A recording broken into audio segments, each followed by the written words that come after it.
Hey girl, hey, and welcome to the Self-Love Fix podcast, where we get relatable, we share tea, and we support each other on this journey of self-love, self-worth, personal development, self-esteem, and self-care.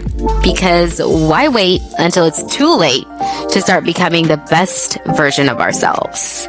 Let's start today. And I'm your host, Beatrice. So let's get into it. Hello, and welcome back to the Self-Love Fix. How are you this week? Because I'm doing really good because the weather is back to normal. It was cold and rainy last time, and now it's sunny and it's normal. So I'm glad to see that. So just a little update here at the Self-Love Fix. We are trying to come up with some new ideas for content, and also just here on the podcast, I'm trying to incorporate some different things and just take this in a different direction. So just be patient with me as I try to navigate this new direction and the new plans that we have for this podcast. And of course, the content on the Instagram. So last time we talked about feeling your feelings and about how important it is to understand feelings are like indicators. They are signs that tell us what is really going on beneath the surface, and how feelings can be a reflection of our inner values and morals. And if those values and morals have been violated, or if they've been uplifted, and if we don't allow ourselves to truly feel and observe them, we risk them being buried and jumping out in the form of reactions and even lashing out over and over and over again. But when we feel them, we heal. When we react, we suppress and delay our healing. So in addition to that, last time I introduced a quote to kick off the episode, and I think I'm going to make this kind of a routine thing because I feel like quotes help give us different perspectives and help us understand our own truths. Sometimes somebody can say something in a quote and somebody can say something in a speech, and it's the same thing, but using different words, and we might be more receptive to one thing than the other. So I feel like incorporating quotes into the podcast is a really good idea. Let me know if you agree or if you don't agree. So this week, by request of a listener, shout out to you. I don't know if she wants her name to be said, but by her request, we are going to be talking about self-doubt and navigating self-doubt. And the quote for this week is, "Become fascinated and curious about your inner world, bringing minute-to-minute awareness of your judgments, reactions, fears, and hurts without shame or saying, 'I shouldn't feel that way.' Instead of stopping the flow of these thoughts and feelings, be with them. Observe them, explore their origins. They are your teachers. All transformation starts with awareness." And that was kind of a long quote, but it was by Charlotte Castle, or I should say Dr. Charlotte Castle, maybe? She wrote the book, If the Buddha Dated, and that's where the quote is from. The reason I picked this quote is because having self-doubt is typically frowned upon. It's seen as a weakness, and most of the time people just tell us to think positive thoughts about ourselves and our outcomes and fake the mentality of a successful person and we'll all be fine. But I really don't think it's that simple. Self-doubt arises when we feel unsure of ourselves and unsure of our abilities. And while self-doubt stops us from being our best selves, we don't want to brush it off only telling ourselves, I got this, without digging deeper. Because you know what happens when we do that? We end up right back in a place of self-doubt before we know it. And why?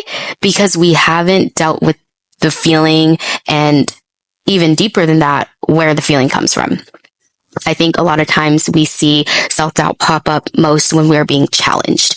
Maybe we are switching career plans or jobs, and the thought of tackling new tasks makes the self-doubt arise. Or maybe we want to show people our artwork or our music or our new business idea, and the self-doubt just keeps arising. Whatever the case, it keeps rising. And when it does, what do we usually feel? Stuck, right? Like we think we're stuck and we think that we're staying stuck, or we just do actually stay stuck. And when we try to distract ourselves with other things, because we feel defeated and we feel like we can't actually achieve what we set out to do, we end up doing nothing at all. Or sometimes maybe we do take action, but we hear the thoughts of self-doubt so loud that we don't even try to make moves anymore. We just end up stopping eventually. What I want to let you know is that you aren't stuck and you aren't going to have to hear and deal with those thoughts forever. The secret is sitting with the self-doubt. That's how we navigate it. And I know what you're saying or thinking, what? Sitting with it? Like how does that fix anything? And it kind of feels like deja vu from last week, right? But trust me, it really, really works. Sitting with it and going deeper to the root of self-doubt will help you conquer it. Telling yourself, I've got this. It's great. It's great. But it won't sustain you unless you believe it at your core. Self-doubt is a core belief issue, not just something at the surface. And at your core, believe me, you do actually believe it. But you've got to get past all the self-doubt that you've got at the surface. That is likely just a belief system you unknowingly have built for yourself over the years.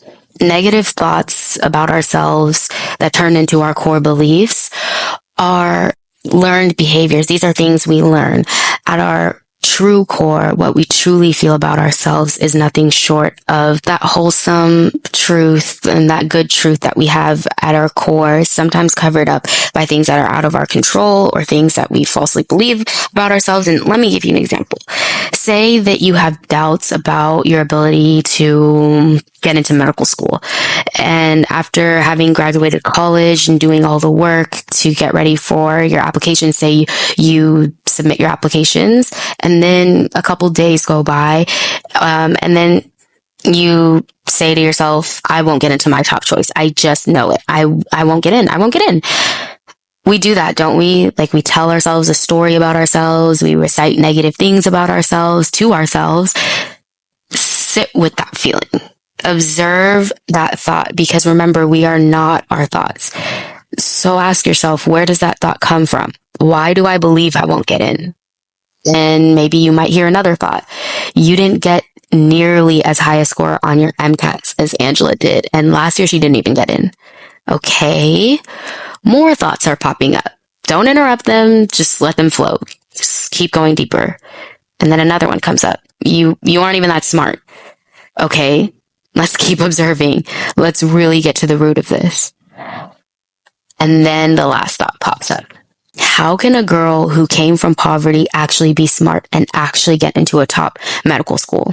There's no place for you there. You're just going to end up like the rest of your family. Just like they told you. You won't escape poverty no matter how hard you try. There it is. That's the root of it, isn't it? That's the root of that belief system, that self-doubt that's been formed. All this time, without even knowing it, you've been bottling up this story, this idea of who you should be because of who someone else told you should be. And way deep down in there, you've held on to a false belief someone else gave you without even realizing it.